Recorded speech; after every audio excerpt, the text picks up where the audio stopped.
अरे आंगन रउरे छोटे पापा बेदी राउर हो गमा के। अरे बेदी त बैठवनी हो बेटी आज दान हो कईनी। अरे बेदी त बैठवनी हो बेटी आज दान हो कईनी। अरे नवा हो महीनवा आमा गौरव में हो रखालू। अरे हो खाते से अनवा हो आमा सीना से हो लगवालू।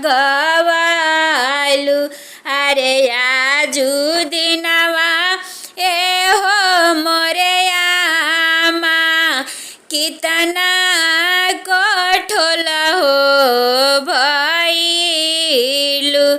अरे आजो दिनवा हो मोरे आमा कितना कठोल हो भइलू।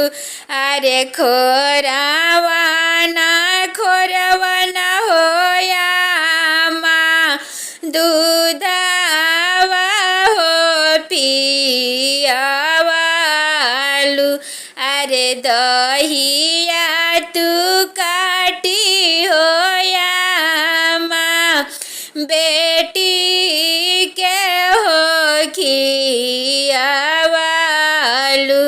अरे हो खाते से अनवा हो आमा दान रीति निभावालू। अरे हो खाते से अनवा हो चाची दान रीति निभावालू। अरे ऐसे जानी बोला हो बेटी फाटेला हो करे जावा। अरे जे तने दरदिया तू दिहलू ओ तने सिहरे बादानावा। अरे सब लोगवा करेला बेटी बेटी